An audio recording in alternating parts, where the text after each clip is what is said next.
पण भुजबळ साहेब, तुमच्यात एक कलाकार दडलेला आहे.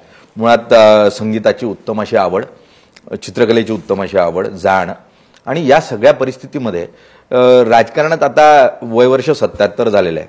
असं कधी गुदमरायला नाही होत की नको आता हे राजकारण सोडून द्या राजकारण? नाही, म्हणून मी म्हणतो आता माझ्या मुलांना, म्हणजे मुलं, आता एक मुलगा आहेत ना तिकडे MLC, काय आता असं वाटतं, मी सांगतो त्यांना की मला जाऊ द्या ना राज्यसभेवर, पण त्यावेळेला राज्यसभेवर लोकसभेवर पाठवलं नाही.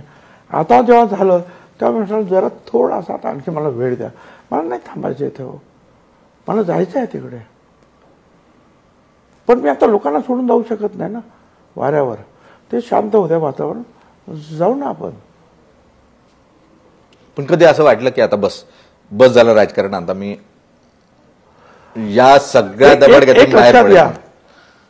मला कदाचित वाटलं असेल राजकारणाचा कंटाळा आला असेल, पण मी माझ्या मागास समाजाचं काय करू? मागास समाजासाठी तर मला लढायचं आहे ना.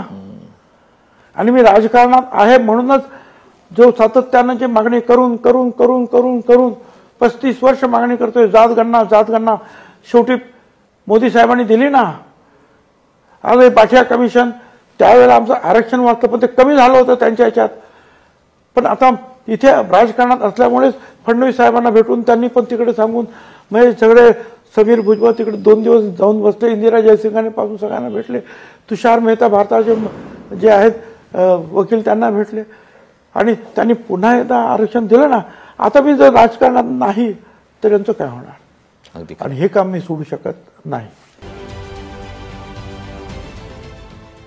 देश विदेशातील प्रत्येक घडामोडींचे लाईव्ह अपडेट मिळवण्यासाठी आता साम टीव्हीच्या सर्व सोशल मीडिया प्लॅटफॉर्मला लाईक, फॉलो आणि सबस्क्राईब करा. तसंच सर्व नोटिफिकेशनसाठी बेल आयकॉन प्रेस करायला विसरू नका.